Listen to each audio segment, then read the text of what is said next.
பிரியமானவர்களே, ஆண்டவராகிய இயேசு கிறிஸ்துவின் நாமத்தினாலே உங்களுக்கு எங்கள் அன்பின் வாழ்த்துக்கள். இன்றைய தினத்திலும் நாம் கோழிக்கான பகுதியிலே, தேலக்காடு பகுதியிலே நின்று கொண்டிருக்கிறோம். இந்த இடத்துல பாருங்கள், தாராளமான மரங்கள் இருக்கிறதை காண முடிகிறது.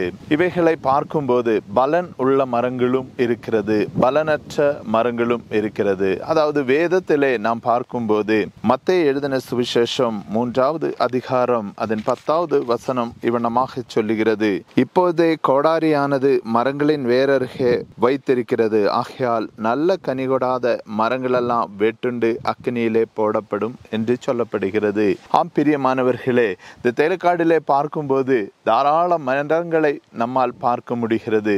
பலன் தரக்கூடிய மரங்களும் இருக்கிறது, பலன் தராத மரங்களும் இருக்கிறது. என்றாலும் பலன் தராத மரங்கள் இருந்தா கூட இந்த தேயிலைக்கு தணலாக அந்த மரங்கள் நிற்கிறது.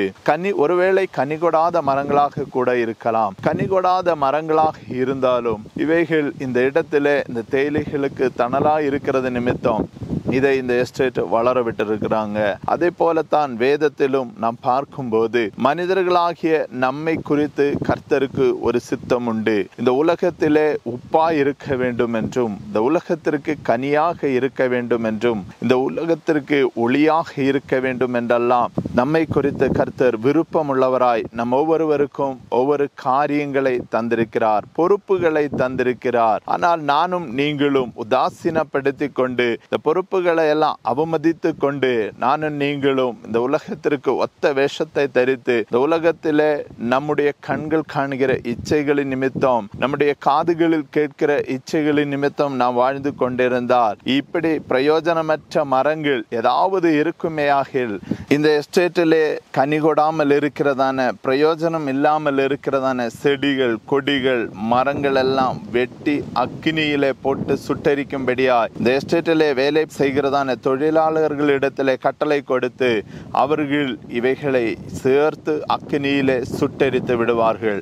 அதே போலத்தான் கர்த்தரும் இன்று நம்மை பார்த்து சொல்லுகிறார், உங்களுக்கு தந்திருக்கிற பொறுப்புகளிலே, உங்களுக்கு தந்திருக்கிற வேலைகளிலே, உங்களுக்கு தந்திருக்கிறதான காரியங்களிலே நீங்கள் உண்மையாயிராவிட்டால், நீங்கள் பிரயோஜனமற்றவர்களாய் இந்த உலகிற்கு கர்த்தருக்கு பிரயோஜனமற்றவர்களாய் இருந்தால் உங்களையும் ஒரு நாள் சுட்டெரித்து போடுவார். பிரயோஜனமற்ற காரியங்களை எரித்து போடுவார். அப்படி நம்மிலே பிரயோஜனமற்ற காரியங்களை எரித்து போடும்போது பிரயோஜனமுள்ள ஏதாவது காரியங்கள் நம்மில் செய்திருந்தால் மாத்திரமே தான் அது பேலன்ஸ் நிற்கும். அது மாத்திரமே தான் இந்த உலகத்திலே நாம் சம்பாதிக்கிற சம்பாத்தியங்களிலே நிலை நிறுத்த முடியும். அப்படி என்றால் இன்றைக்கே மனம் திரும்பி பிரயோஜனம் உள்ளவர்களாய், மற்றுள்ளவர்களுக்கு உதவுகிறவர்களாய், மற்றுள்ளவர்களுடைய காரியங்களிலே நாம் உதவி செய்கிறவர்களாய் மாறும்போது, கர்த்தருக்காக நிலை நிற்கும் போது, அதே போல கர்த்தர் விரும்புகிற நல்ல ஒரு வாழ்க்கை வாழும்போது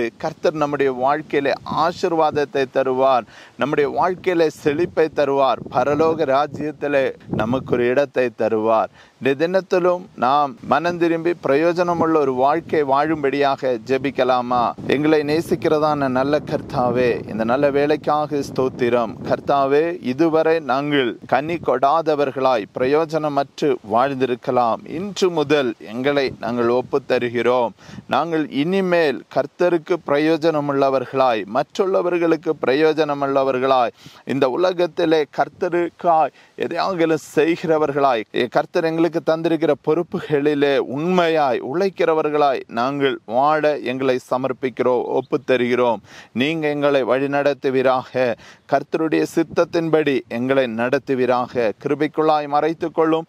இயேசு கிறிஸ்துவின் மூலமாய் ஜெபங்கேட்ட எங்கள் நல்ல பிதாவே, ஆமென். ஆம் பிரியமானவர்களே, இன்றைக்கே கர்த்தர் உங்க வாழ்க்கையில ஒரு மாற்றத்தை தந்து மற்றுள்ளவர்களுக்கு பிரயோஜனமாகவும் கர்த்தருக்கு பிரியமாகவும் நடக்க உங்களுக்கு வழிகளை திறப்பார். God bless you.